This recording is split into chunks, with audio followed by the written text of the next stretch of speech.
And thank you for coming out this evening. I know this is a later session. I know probably happy hours are starting, and there's some fun activities that you're, coming to spend our time with me instead of going to those. Really appreciate your time. This is going to be SAS305. This is going to be architectural pitfalls that our team, the SaaS Factory, has learned over the last 10 plus years of working with SaaS customers. We're going to focus in on what we've learned from these experiences. We're going to go through some different progressions, not just of the pitfalls, because I don't want to focus on things that people have done wrong. Rather, I want to focus on what we've learned from those pitfalls and how you, as SaaS customers, can develop your applications with these best practices in mind and try to avoid those same pitfalls that we've learned. So my name is Bill Tarr. I'm a principal partner solutions architect with a team called the AWS SaaS Factory. Thank you all for coming out. Now, let's start off with the promise of SaaS. So if you happen to see this on YouTube, this was a repeat session. We did the session last year, but I want to contextualize that this is going to be a little bit different. We've rejiggered this. It's going to be some slightly different pitfalls, but what isn't different is the promise of SaaS. Over the last years, we've been trying to really achieve the same types of things with SaaS. And those include maintaining agility and flexibility for our teams.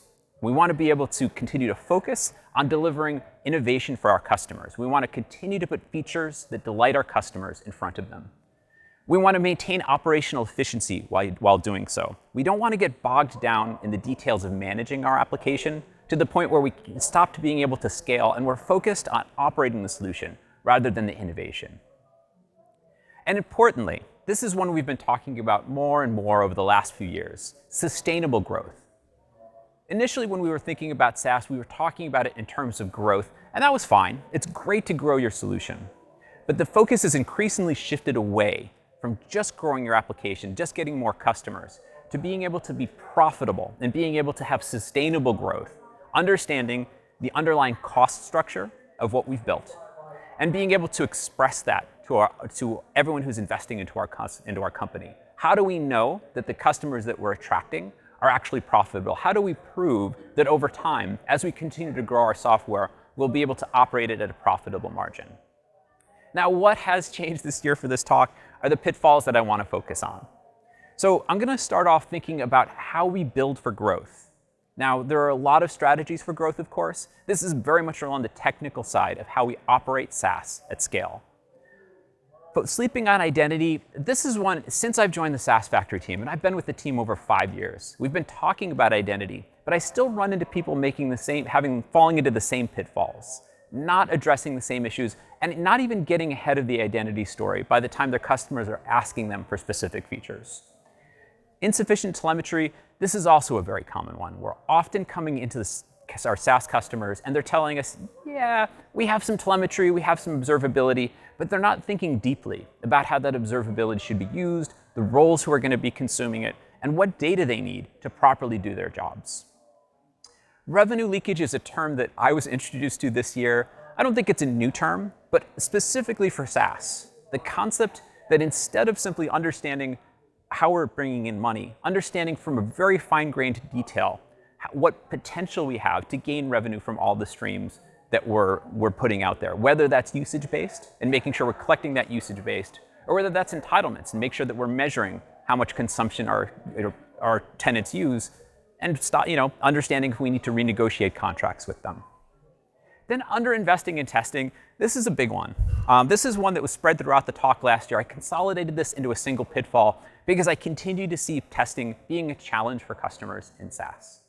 So let's jump right into the first pitfall. And this one's out of control. And of course, this is a reference to the control plane. If you've ever built any SaaS, the control plane is one of the core ways that we operate SaaS at scale.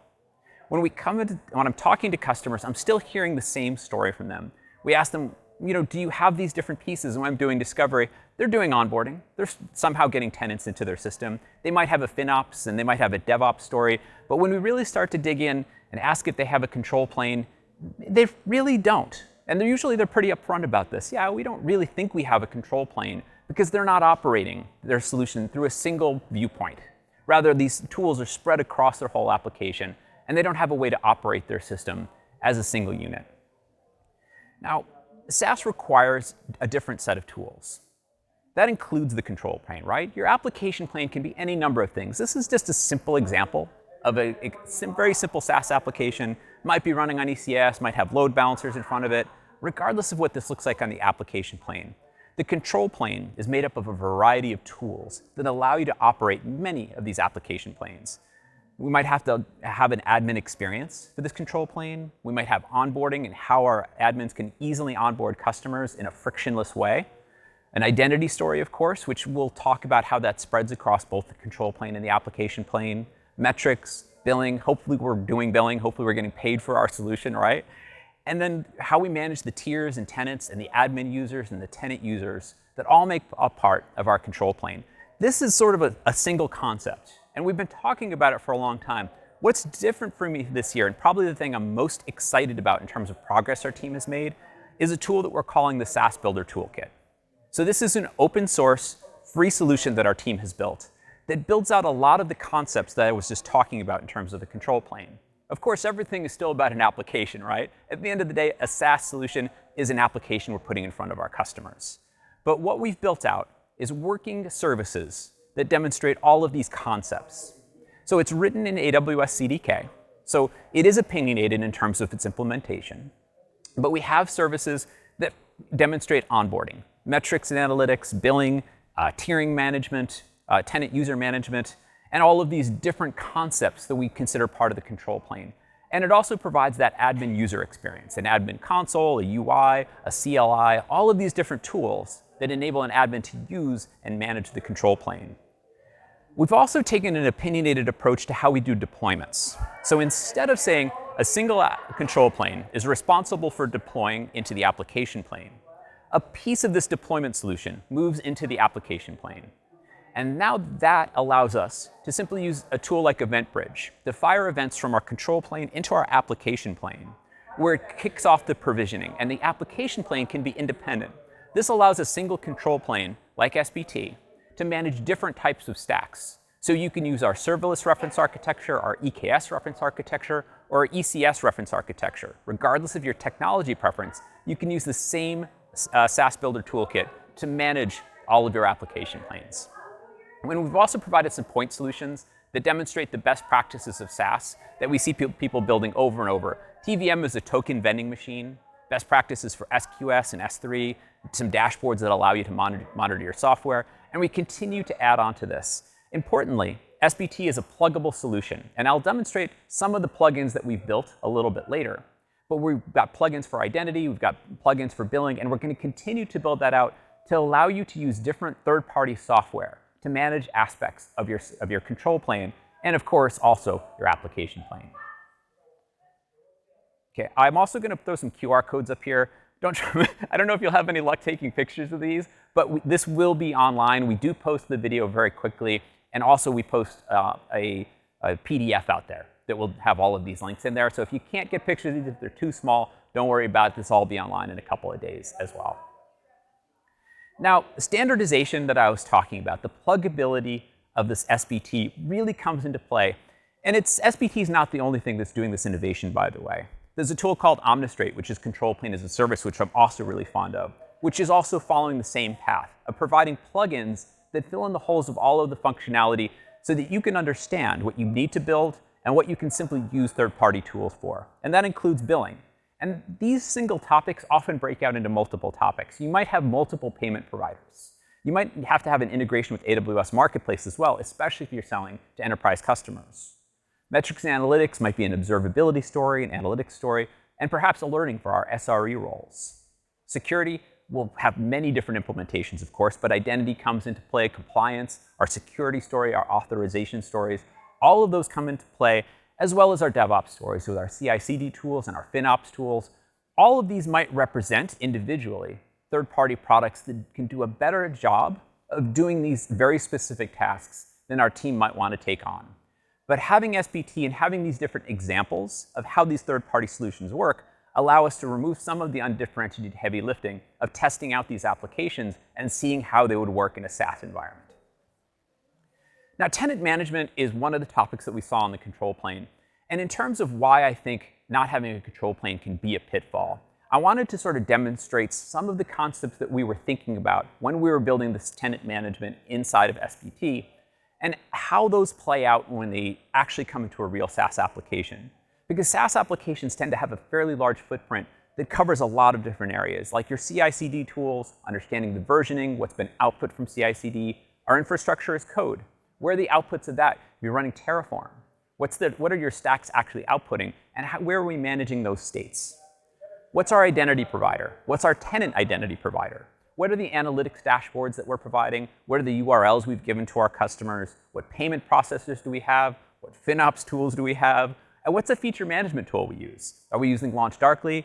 What is the status of all of their feature flags for a given tenant? How do I understand that? And how do I see this if I'm an operator of a SaaS solution through a single viewpoint?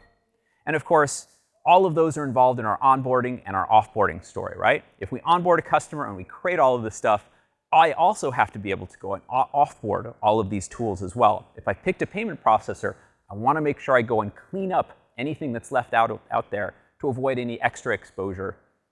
Oh, and it all connects to everything, and the control plane makes this all work, right? So yes, the tenant is the ultimate entity in the middle of this, and the control plane is what connects all these things to our tenant. We do have 2 more SBT sessions. I don't usually call out sessions in the middle of a talk, but we have these tomorrow. Because it's already Wednesday, we're lucky that both of these happen to be tomorrow. One of them is Todd Golding. It's 12:30, SAS406. And the other is a workshop, SAS304.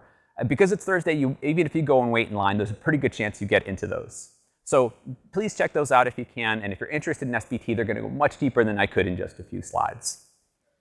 And the second pitfall is having an identity crisis. Again, we've been working with SaaS providers since I started. We've been working with Cognito, Okta, Auth0, Ping Identity.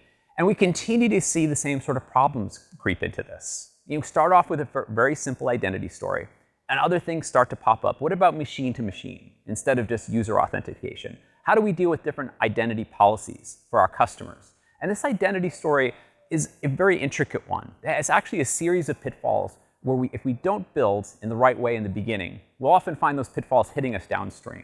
So where does it start?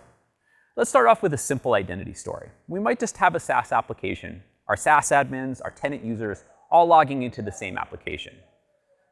You might start off with a database that has your username and passwords in it. Hopefully we get away from that as quickly as possible and start to use an identity provider. Once we have the identity provider in place, our users are logging into it, and it's returning some form of identity token. Perhaps we create some sort of identity mapping tool and say, OK, this tenant is these users, this tenant is these users, and we keep that management. And I'm not saying that that's the right solution, but maybe this is where we start. And we'll see if some of these pieces fall off a little bit later in a few slides. And maybe we provide an admin console as well, and we allow our tenant admins to log into the same console.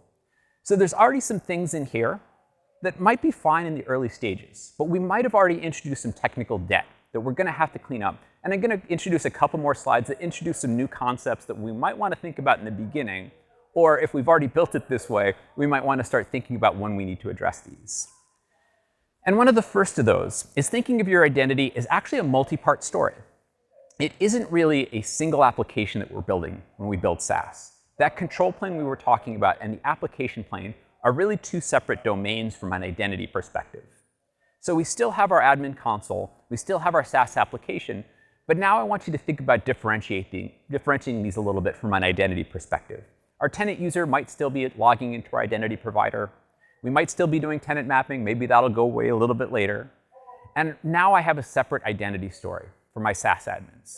I want to keep those as separate as possible because, in fact, we are really building 2 types of applications. Our application plane is a multi-tenant application. Each one of our customers or tenants are using the versions of that application.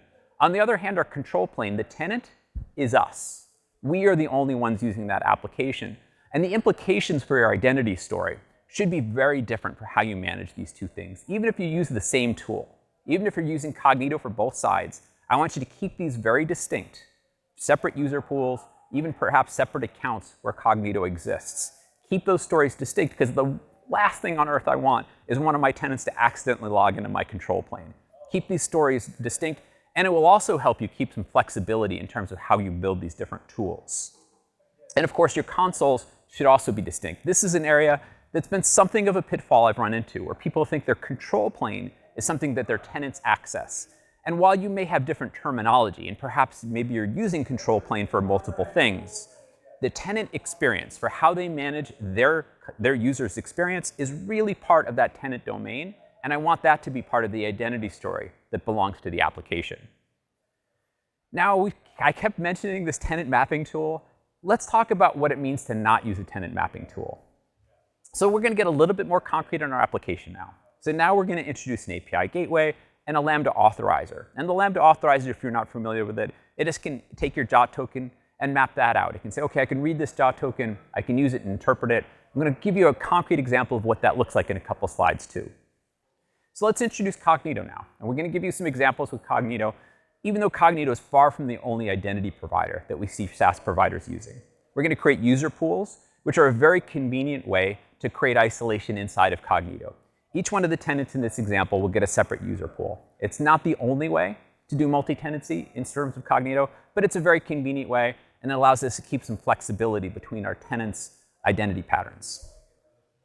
OK, now using these individual pools and having the JOT token now have the tenant identity baked into it means that we don't need to do tenant mapping anymore.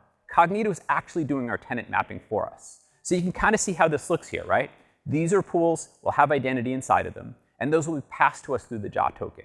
So now we're really using this tenant token as the way to map to the identity of each tenant, right? So we understand as their JOT token flows through who an individual user belongs to. And that unlocks us to be able to use IAM to start to use policies to define what those users have access to. So we can use a tool that we call STS to assume roles inside of IAM. And a role might look like something like this. Hopefully that's readable. If it's not, that's OK. But I just want you to mostly focus on that bottom line. There's a variable in there. Just like every other variable we use in software, that little squiggly thing there just says we're going to call this type of tag called a principal tag, and it's going to be called tenant ID. We're going to replace that tag with a concrete value that I'm going to get into in the next slide. Once we do that, it's going to return a temporary security credential to us, just like the ones that we use when we're logging into the CLI for AWS. You know, it's a secret key, an access key. We're going to get that exact type of values back. And we can use those to restrict tenant access to AWS services like DynamoDB or S3, especially ones with native stories. We can also use this same value to create other experiences, but really the native experiences using AWS services, particularly in serverless, is really valuable. Like this one right here, where you can see there's a tenant discriminator in the first column. And if you look back over here at this IAM policy, you can see it says DynamoDB leading key. That means the first column that we're looking at should tell us which tenant has access to that row. This is a very powerful technique that we sometimes call row-level security. And of course, we have a blog that talks about implementing the strategies using a type of security terminology called ABAC, or attribute-based access control. This is a great blog that describes this in great detail and shows how IAM can actually manage these dynamic roles for you without you having to use any sort of templates. So now let me get into a little bit more detail and a little bit of depth in terms of what the code side of this looks like. I'm not going to get too deep. It's OK if you're not a day-to-day coder. I think this will still be pretty understandable as a concept. So let's go a little bit deeper into Cognito. We said that each tenant would have their own user pool. Inside of each user pool is a tenant user. And that tenant user will have custom attributes on there, like a tenant, like their status, like what tier they belong to, maybe even what region they belong to. And we can stuff some of these variables into there. Now, that's going to be included in our JOT token that Cognito vends for us. And you can see here a very abbreviated version of a JOT token. This isn't a full JOT token, but these custom claims have been added to our JOT token. Now in our code, and I'm going to show you some example code that comes from our serverless reference architecture, with a minor exception that I'll tell you about when I get there. This is from the tenant authorizer class. And here, we're going to actually take that JOT token and extract the tenant identity out of it, which is exactly what we showed on the last slide, right? Relatively straightforward to do. And now I'm going to use STS to assume the role, just like we talked about. Now, this is where I said I lied a little bit and that this is actually not entirely from the serverless reference architecture, because that doesn't use ABAC. That actually uses custom templates. So I changed the code just a little bit to use the ABAC strategy. And you can see I'm actually passing in a tag. So I'm passing in my tenant variable as a tag into IAM and saying, hey, go find that variable and replace it with this value. And that goes back to tenant 1, right? So I'm passing in tenant 1, and now it's going to pass this back to me. Remember, we're in a Lambda authorizer right now, right? So this is passing through my API gateway. I've taken my JOT token. I've extracted the tenant identity. And now I've baked some credentials that say, here's the security key, here's the access key. And that will restrict access to any version of the AWS SDK we're using to be able to retrieve things from other AWS services. So in a virtual sense, our IAM role has been replaced like this. So tenant 1 has replaced that squiggly variable we saw before. And now, in our terms of our data access object, when I go to initialize my AWS SDK for DynamoDB, I can just pass that context in. And now any calls to DynamoDB are going to be scoped by those tenant variables. And I'm only going to be able to access the tenant data that I should have access to. Even if inside of my code, I forget the where clause. DynamoDB doesn't exactly have where clauses. But I think you understand from a conceptual basis, if I forget to limit these queries, I still only have access to my tenant's data. So this kind of wraps this up. This is a link to the serverless reference architecture. These are the actual file names. So other than the fact that they weren't using ABAC in there, you can look how they used file-based policies to do the same thing. So you can actually see two separate methods of doing the same token vending machine concept in the same exact files here. OK. Another piece of this concept that I think is important, and I do see a subset of tenants running into this frequently. In terms of how we think about policies and permissions, in SaaS, we tend to think of things almost entirely in the terms of tenant identity. So we have our tenant. They log into our SaaS application just like we did on the last slide. We still have Cognito. They still have their user pools. But what happens if our actual business use case isn't just tenant isolation? What happens if multiple tenants need to share the same data? So imagine, if you will, for a business use case, a supply chain. So a couple of us are working for different companies, but we're actually working on the same supply chain of data that lives in an S3 bucket. And I need to be able to access that data at one point. You need to be able to access it at a different point. But I need rules in place that say when you can access it and when I can access it. So we can actually create, and I'm going to introduce DynamoDB here for a slightly different purpose. I'm going to use this to map out what are called policy stores. And those policy stores live in a tool that we call AWS Verified Permissions, AVP for short. AVP allows us to have policy stores. And the method that I'm using right here is a policy store per tenant. So each tenant has their own independent policy store. And within that is going to be this custom language called Cedar. And Cedar is just going to spell out some very simple rules that say, hey, for this context, this specific tenant, because we're in a tenant context already, is allowed to retrieve a specific document if the principal type matches the one that I'm expecting. So this is a very simple example of Cedar. Of course, it can be much more complicated. But this allows us to create different isolation patterns other than pure tenant isolation. I still want my tenant isolation to be in place. And I still want to protect tenant-specific data. But if we have other types of data that don't meet these neat rules, we can use AVP to spell out rules that actually allow us to map to the data that a tenant might need, even in contexts where it's not just done by tenant isolation. And of course, we do have another blog on there as well. So hopefully you're able to capture these QR codes. I guess we're going to find out, right? Federated identity is another one. I won't be able to get into too much depth in terms of how federated identity works, but it is a concept you're going to have to get into at some point if you're going to sell to enterprise customers. At a very high level, all this means is, again, we've got our simple SaaS application, multiple tenants. We're still using user pools. But now we introduce a new variable. Our tenants come to us, and tenant 1 says, you know what? I like Dscope. That's my identity provider. I've got thousands of users in there already. I don't want to create all those users in your identity pool. I want you to just connect to mine. And fortunately, let's say tenant 2 might also want to use Okta. We might have any number of different identity providers that we want to connect to. But fortunately, there's a couple of different standards that allow us to do so.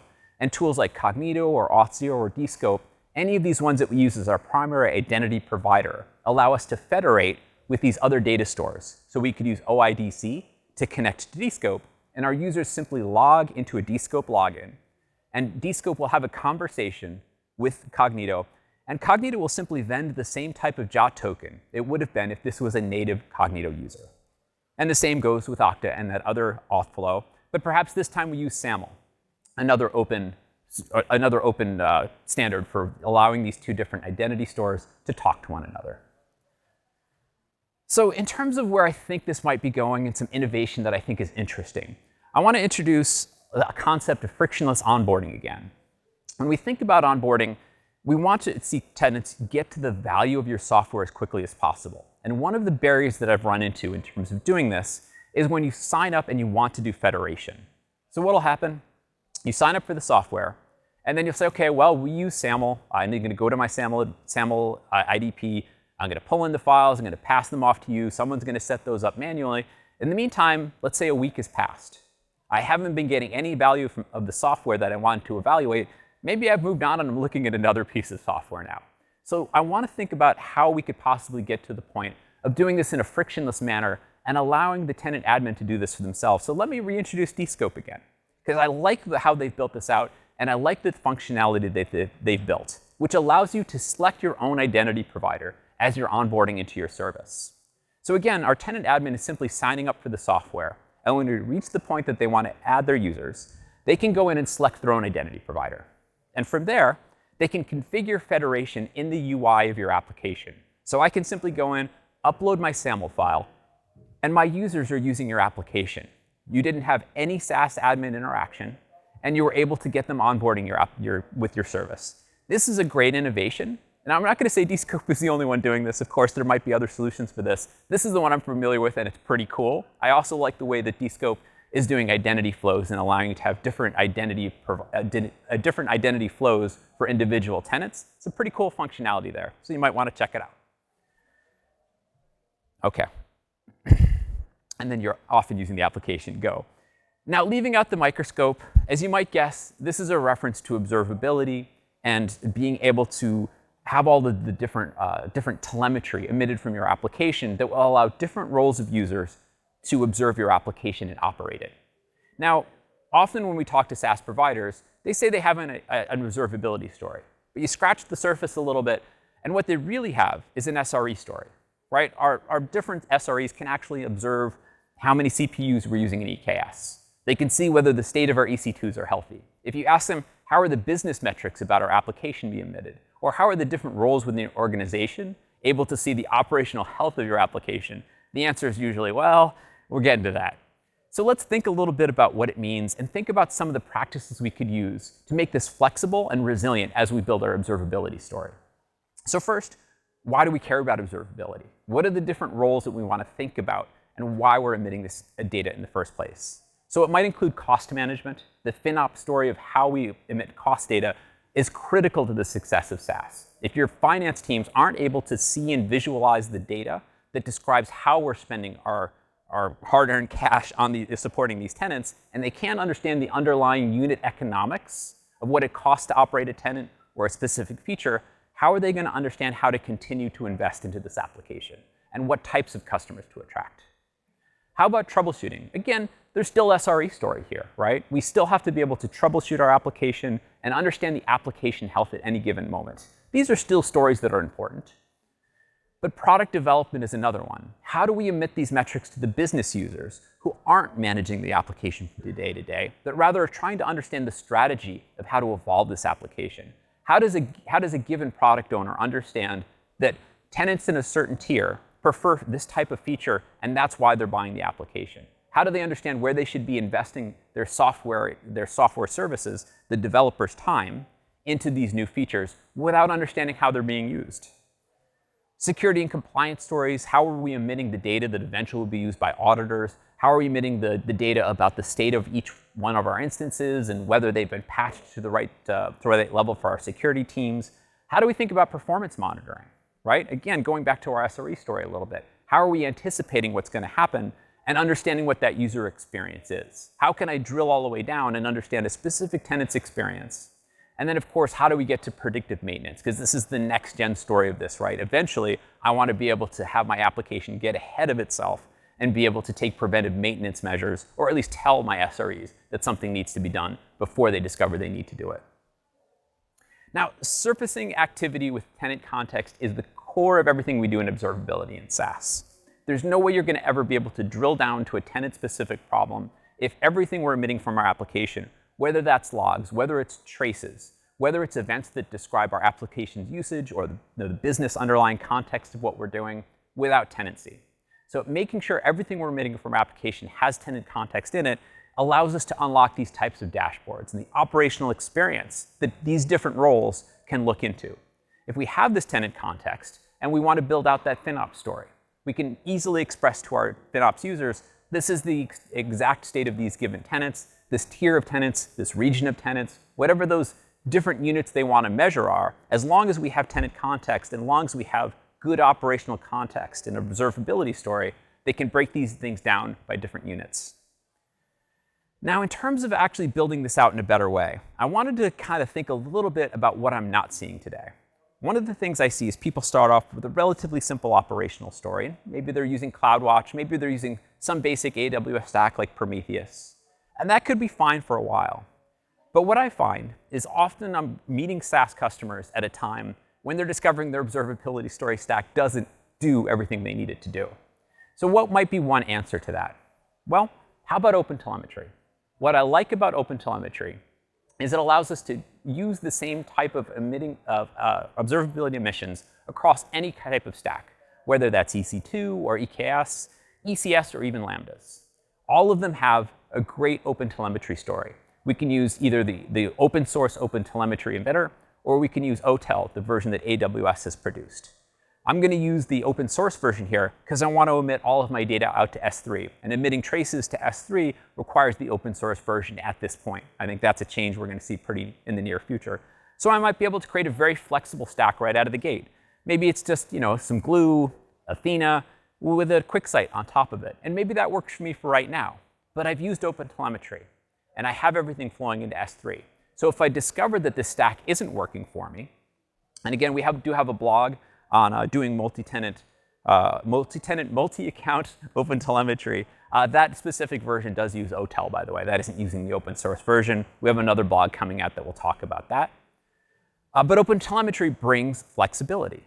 So if you're using this AWS stack that we've been talking about, whether it's S3, whether it's Prometheus or CloudWatch, X-Ray, any of these different tools, including our distro for OpenTelemetry, you can use those as long as you need to, and you can even use multiple ones, because you can send OpenTelemetry off to multiple sources. But if you reach a point where any of these tools aren't working for you, you can also take a look at some of the third-party solutions who are our partners, like Datadog. What's the Datadog story? Is there something about the way that they manage logs that would be better than what we're doing today? How about Dynatrace? Is there something about Dynatrace and doing tracing or anything else that they do that we would prefer? Honeycomb has a great way of debugging your application. Is that something that I can use for specific use cases? How about New Relic? How about Sumo Logic? The upside of all of these partner solutions is they all have rock-solid OpenTelemetry integrations with AWS already.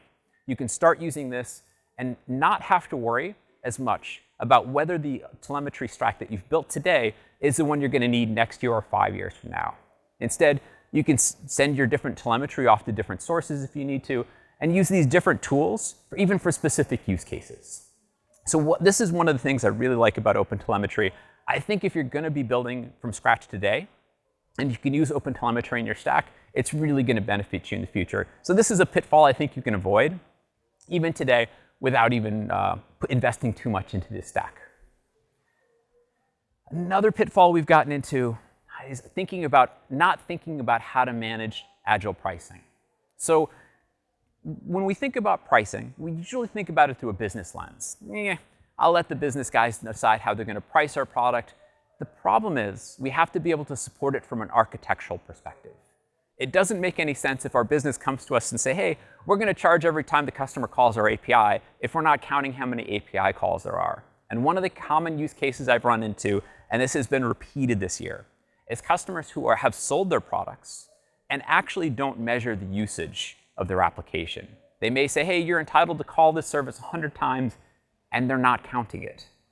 Or they're saying we're doing usage-based pricing, and half of the usage that they should be billing for is falling on the floor. This is what we call revenue leakage. And this is something, especially in this market, where we're becoming conscious of sustainable growth, and not just pure growth, where we really have to tighten up the reins. So let's look at what this looks like in terms of practices and perhaps in terms of tools as well. Let's start with the simple example. Billing, is pretty simple, and we start with SaaS. Maybe you have your SaaS solution, you're emitting billing events, or you're manually creating billing events, and you're sending them off to a billing provider like Stripe, great billing provider.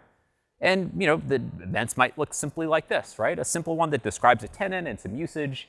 Again, maybe we're typing these in by hand. Maybe we're actually able to emit them from our application. But it's not a bad starting point, right? I can bill my customers. I can create invoices. This isn't bad. But what are the problems that we see with this? The real problems that we're going to run into are the resiliency and flexibility that we're not building into a solution like this. How do we get ahead of that? Well, let's think about what it might mean just in terms of flexibility to have a SaaS solution, again, that's still emitting billing events, but instead is dropping them into EventBridge or some other flexible queue-based system. Now we have resiliency. We can handle any sort of failures along the way and queue those up in guaranteed delivery into a billing service that we bill out. And this could just be a simple Lambda that writes into DynamoDB, where we can start to do calculations on the data we're emitting. So we capture the current state, what exactly we emitted. Now we want to start totaling those up, and we'll get into what that looks like in just a second. But of course, the flexibility that I'm talking about here is also along the lines of the billing provider. So we still like Stripe. We still want to send our data off to Stripe for certain customers. But maybe there's some different use cases here. What about a tool like Amberflow that lets us experiment with our pricing? So now I want to send some of my customers off to Stripe, but I also want to start to experiment with my pricing for this new tier of customers I built. I can use a tool like Amberflow to go in and massage my pricing and try out different pricing plans and still have them integrate with Stripe. So all of my data ultimately lands with Stripe, but this provides me some slippage. So now I might have two different billing providers I'm actually sending data off to. And what about Marketplace? If you have enterprise customers eventually, some of them are going to ask you to bill them through Marketplace. Not only might they prefer the single interface of being able to pay their bill through Marketplace, but AWS actually has some incentives for them to do so in terms of spending down their own EDP commit with AWS. So it's a little bit of inside baseball, but if you're selling SaaS products, it's some inside baseball you're probably going to learn about, and you're probably going to wind up integrating with Marketplace at some point. So we need a flexible system that can capture this telemetry and send it off to multiple sources. And we do have a blog that talks about sending off billing telemetry to a third-party system that looks a lot like this and talks about how to integrate with Stripe. Now, tracking and avoiding the revenue leakage goes back into the data that I was talking about. Like I said, we're going to capture this data in DynamoDB, but we're not just going to capture the raw data. We're also going to perform calculations and understand the exact state of the revenue that we should be drawing out of all of the different usage that our tenants have applied. And this might mean monitoring entitlements. So we're probably going to have some customers, in some cases, where they're entitled to use a certain amount of our application. In this case, you can see tenant 1 is supposed to be able to call the order service 10 times, the product service 100 times. And you can already see the red text here. So they've already called the product service 105 times. That means they've exceeded their entitlements. We need to know that this is happening. But let's look at this through the context of a specific billing provider. Let's say you're using AWS Marketplace, where you have contracts. So our contracts allow you to set up entitlements for each one of your tenants. So this is more of a traditional context, right? You are allowed to use this many times, but I don't want to have my tenants stop using my application as soon as they hit 100. I want to monitor that. I want to have an understanding of that. And then I make a business decision about the processes that kick off then. Do I notify my customer and tell them they're over their entitlements? Do I encourage them to talk to the CSR and maybe increase the tier of their product? There's different ways that I want to handle this. The way I don't want to handle this is to have my billing provider stop collecting telemetry because I've exceeded my limit. So I want to have the slippage in between my billing provider and my application that allows me to massage this data and make decisions on it based on my own business rules. Now, of course, we're going to have usage-based pricing as well, right? Everyone understands that usage-based pricing is starting to become more prevalent, especially with the introduction of Gen AI features. So maybe we also have usage-based pricing to go alongside with my entitlements. Maybe some of my tenants have both. You can actually see tenant 2 goes across these two different tables. And we, in Marketplace, have a different type of SaaS product you can offer called contracts plus consumption, which will allow you to both do these entitlements plus usage, even in combination. I can say you've had an entitlement to 100 product calls, and I'm going to charge you $1 for everyone after that. So you can combine these two concepts in Marketplace. And you can see tenant 2 has actually continued to use their product usage, and there's no limit there. It's just usage-based pricing. Now, tenant 3 is only doing usage-based pricing, which we might call subscription-type listing in AWS Marketplace, where we can simply do usage-based pricing. And you'll often see this if you look at products like Datadog or Snowflake in AWS Marketplace. It's purely usage-based. You're going to use a Snowflake unit every time you do something. And whatever that is that Snowflake's monitoring, that's a Snowflake unit, right? So that's usage-based pricing. And of course, Marketplace supports that as well. And there is a blog that we have about integrating SBT, the control plane that we built, with AWS Marketplace as well, if you're interested in learning more about Marketplace. One of the things I didn't talk about last year that I had some regrets about was not talking more about including free experiences into your pricing. Now, what might that look like? Well, maybe you have a standard tier, and it has some features that are turned on and some that are turned off. And you have a standard architecture. Maybe let's say this is a silo architecture. Everyone gets their own EKS cluster, their own database, and their own OpenSearch instance. Now let's think about what this might look like from a free trial perspective. If we want to allow our users to try our product, entice them to buy our product, what might be some things we think about? Well, did the specific features we're turning on and off entice them to make a choice between, let's say, a standard tier and a more advanced and expensive tier product? And can I limit some of these features so that they can try them? So as you can see, the standard tier doesn't actually have access to feature 2. But I might want to allow limited usage of like a very nice Gen AI feature, allow them to use it once or twice a month maybe, just so they can try it out and inform their decision about whether they want to buy the standard tier or the advanced tier. And the architecture is probably the more interesting part to me. I want you to support a less expensive, cost-effective version of your infrastructure. If you're running complete stacks just like you do for production for your free tier, it's going to be prohibitively expensive. What are some choices we can make? Well, we could make a choice on isolation. What about namespace isolation rather than a completely siloed EKS instance? What about runtime isolation where they're all using the same services? It could be significantly cheaper to run. What about retargeting our SLAs? Instead of saying, these are your guaranteed runtimes, you could do something like NeonDB does. When you try out NeonDB, they will tell you, hey, it's going to be a little slower because you're in the free tier. It might be a minute before your database starts up. And that's entirely different from their production experience, where it's lightning fast right out of the gate. And they tell you that up front. Is that something that's acceptable to your free or share customers? Maybe. And that would be an interesting choice to make, because it means you could scale all the way down to 0 when they're not using the application. Lower data resiliency. Do I have to back up this free tier data? Is this data that we're ever going to convert to production data, or is it just garbage? Is it data that I can just drop on the floor? I don't want to put into multiple AZs. Make decisions that lower costs, like row-level security. Instead of having an instance per tenant, perhaps we can share all of that data and cram it in just like we did with DynamoDB into the same tables. And perhaps we can do an index per tenant in OpenSearch as well.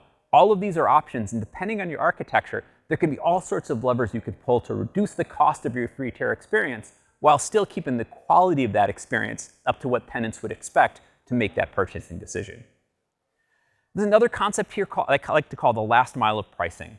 I've been working with a team called Schematic. And unlike a lot of other teams that either do feature flags or do pricing, they've combined these two concepts. So they allow you to manage features within their application. But what's different, unlike LaunchDarkly or App Config or other tools that are purely feature flag driven, they allow tenants to use these features, and they drive the usage of this into pricing. So your pricing models are entirely driven by how many times your customers hit these feature flags. It's a convenient way to connect the usage of your application into your pricing models. And of course, you can create these pricing models inside of Schematic. So you don't have any sort of pricing knowledge within your application. Everything is downstream. This allows the business users to manage the pricing in this other tool. And your developers don't even have to think about how that works. Entirely divorces these two concepts. And of course, they will do the integration with your billing provider, whether that's Stripe or whatever else, and they will provide the invoices for those customers. Failing to fail is, throughout my talk last year, I had testing at the end of every section. And I included most of those same slides. I'll go over them, but I don't know if we got deep enough. I think I'm still hearing a lot of SaaS customers come to me with unit tests, with some very basic overall testing, integration testings that they run right before they go live. But testing as a culture is still something I'm not seeing enough of in software in general, and especially for SaaS providers, where the blast radius of problems can be pretty dramatic. So what were the things we talked about last year? Well, we talked about how policies work. How do we think about creating artificial tenants that can push the boundaries of our application, can test that we can't have a noisy neighbor issue introduced by this artificial tenant putting load on the edge of our application? Can we test that if an API gateway URL actually is exposed, that someone can't get behind the edge of our application and start pounding on that API gateway and cause our transaction per second limit to be exceeded and causing noise and neighbor issues for all our other tenants? Can I get behind that even and actually find a Lambda itself that's exposed and attack that? And can I take fake payloads that I've created or payloads that I've intercepted from other tenants and use those to pass into the application? And is there any way at all my data can be exposed? Have I made sure that my data is locked down and that there's no external access in any way? And I want to test all these things continually across all of my different releases. And the SLAs that we're promising to customers, so this is a bit of an eye chart, but let's say we have different types of tiers with different infrastructure. The SLAs of those infrastructure could be very different. That silo infrastructure we're promising to our enterprise customer, maybe it takes 1 second to respond. But that completely shared experience is 3 seconds. How are we testing that every release we make isn't interfering with these SLAs? Are we creating different load profiles that actually provide extreme load versions of what can happen during the day? What happens if we have 1 spiky tenant? What happens if that multiplies to 5 or 10 spiky tenants, all hitting our application at the same time? Do our SLAs still continue to be successful? What are the penalties if it doesn't? Are we willing to pay those? Are they properly configured for our application? And can we test our individual workload parts? Can we actually take our asynchronous workloads and exercise them and prove that our synchronous workloads aren't affected by any load that's put onto our asynchronous workloads? Now, this is one of the areas I've been thinking about the most. When we talked last year, I talked about turning features on and off to prove that an application can continue to function even if all the features were turned off. I still think this is good, but what it doesn't really prove, I'll get into on the next slide. This is valid. Continue to use your existing product features for testing. Continue to do blue-green deployments for testing. It's a great pattern. If you aren't doing some sort of rollout or wave-based deployments, it's a great pattern for improving the resiliency of your system. And maybe we can experiment on our packaging and our pricing by using these same flags. I can darkly launch a new tier of my product and continue to innovate and experiment behind the scenes without causing too much chaos to my existing application. What I have been thinking about a lot this year, though, is chaos. How do we be reliable reliably? And there's an interesting tool I started to talk to that I find to be a great fit on a couple of different fronts. First, let's set up a scenario for testing. We've got a simple application, maybe not so simple. We've got an API gateway. It's got that Lambda authorizer we were talking about. So we can authenticate our tenants. Then I just have some other business logic in this other Lambda. That calls DynamoDB. It calls some third-party services. What happens if any one of these pieces fail? And this is where the feature flag argument I was making before kind of falls apart, because that feature flag probably covers many different parts of my application. So I started looking at a tool called Gremlin, which is a chaos engineering tool that offers a SaaS solution. With Gremlin, you can actually set up experiments. And inside of those experiments, they have a concept they call failure flags. I think this is a nice renovation in terms of thinking about how you do testing and how you introduce failure, because you can use these failure flags to attack specific parts of your application. There's a Lambda extension that they built that connects to their SDK so that your application is monitoring the state of each of these failure flags. Of course, you'll need some flow code. I'm not showing in here. A simple if statement that says, hey, if this flag is off, don't call DynamoDB, might be enough to set up this failure state. But we can test all these different scenarios, Cognito not being available, a specific tenant not being able to authorize. That's one of the things I like here is you could pass in contexts and say attack different tenant scenarios. What happens if I take my largest tenant down? What is their experience like? What happens if I apply a lot more load right after I've launched? What happens if a Lambda is unreachable? This is actually almost impossible to test for real, because you really can't go and take your Lambdas down. So having these failure functions that go in and say, hey, let's pretend this business function is down. How does my application respond? Is it completely down altogether? Can it gracefully respond to these failure states? What happens if our database is unavailable? What happens if our third-party services are available? Again, hey, that billing scenario we were just talking about, is it really asynchronous? Did all of our billing events actually back up and then successfully go off to our billing provider? Introduce chaos in every part of your application. And what I really liked about Gremlin, in addition to this tool, because, hey, you could probably build some tools like this yourself too. Gremlin's a cool example, and it removes a lot of the undifferentiated heavy lifting. What I really like about them is they do this every week. Gremlin actually attacks their own SaaS system with Gremlin. Perfect dog fooding story. And they've actually brought down their largest customers by doing this. They have, and every week they meet all the way up to the CTO. They talk about what they've learned from attacking their own application and what they can do better in the future. So it's a pretty cool tool and also a pretty cool case of using your own product to test your product. All right, not anticipating more complex deployments. This one's very specific to this year. I've been talking about how you deploy into customer accounts since I joined the team. One of the first customers I worked with, Dremio, has publicly talked about how part of their infrastructure is deployed to their customer accounts. We worked with them. It's an important strategy to them, but it was sort of an outlier. A lot of SaaS customers really still followed the Salesforce model, where all of the infrastructure lives within your own accounts. What's changed? AI has changed. AI requires access to customer data. This is pushing more and more SaaS providers to push their infrastructure toward the edge. What does that mean, and how do we deal with it? Well, it's an important question, because if your largest customer comes to you and says, you know what, I love your application, I'm willing to use it, but we're not going to use it if you don't put it in our accounts. Do you just not sell to them? You say, well, thanks anyway. We don't want that $10 million you're going to pay us. We're good. Thanks anyway. We don't like that model. No, you're probably going to have to support it in some way. So what I want to think about is what are the different models we could use to support this? Because security is pushing us to the edge, but there's a sliding scale to that edge. Let's start at sort of the traditional model for how we might protect ourselves. This one's really straightforward. A customer-managed key. Let's say we have an S3 bucket. Our customer can pass the data off to us, and it still goes to us. We can decrypt the data with this key. As soon as they're done and they don't want to use our application anymore, they can break that key, and their data is no longer usable to us. This is a model that works to an extent. It can provide some confidence to your customers. OK, now so when I don't want to use your application, of course, I could break the key. But what happens if you've already decrypted the data, and it's living inside of your CloudWatch, or it's living inside a database somewhere else? So it doesn't solve all of the problems. There's other ranges of solutions. One of them is Nitro Enclaves. It's a pretty intricate solution. I have a different slide on that. But Nitro Enclaves allows you to protect and secure the data within a certain context, and the data can only be decrypted inside of that context. We could use a data privacy vault. So I'm going to give an example of how Skyflow in a data privacy vault allows you to de-identify your data and have your customers share their data with you without you having any of the PII in it. Of course, we can use remote agents. This has been common for a long time. And this is somewhat like how Dremio works. They deploy part of their application. The application collects data, and it emits only the relevant data that Dremio actually needs to be a business intelligence tool.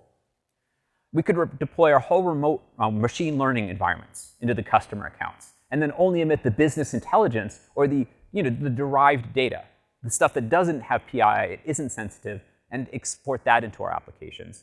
Or we can simply throw our whole AI application over the wall, deploy it into customer accounts, and say, well, there we are. We still have a control plane. We still want to get observability, but you guys are going to have to manage this. We've shifted the burden of operating the software onto you, which may not be ideal, but honestly is something that does happen now as we're talking to SaaS providers. Some of them are being forced into this model. This is an interesting conversation around open source. I have seen an increasing number of enterprises more comfortable with software if it is open sourced. So this conversation, too, about the sliding scale could be influenced by how you actually, what code you're deploying, and whether it's open source or not. That may or may not be a decision maker, and it's not an option for every SaaS provider. It's just something I want to put on your radar. If you're going down this scale, what happens if it's open source? Would the enterprise customers be more or less willing to trust that code if it's running in your account and it's open source?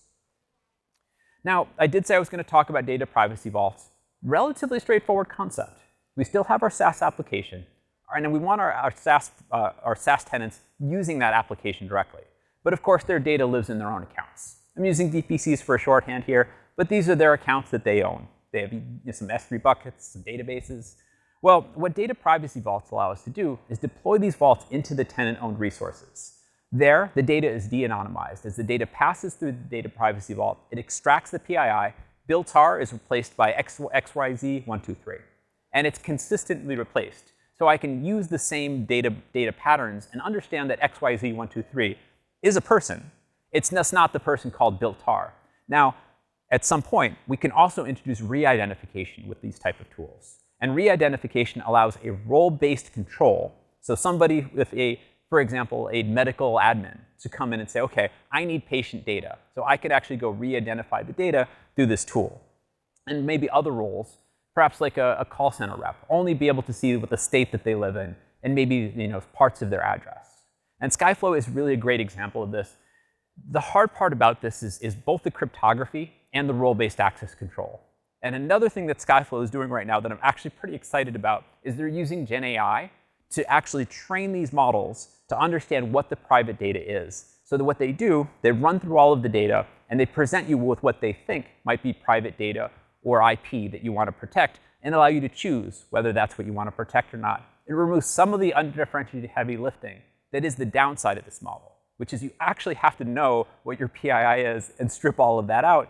And it's still a human process. Someone could make a mistake. And we do have a couple blogs with Skyflow. One of the examples is here as well. Now, another way you could go with this is you could actually push your machine learning workload down into the customer account. This is more familiar with the SaaS Anywhere model we've talked about in the past, including the breakout we did last year. Now, our SaaS application might look more or less like it does today, but we take our SageMaker, our Glue, our machine learning, and push it down into the customer accounts.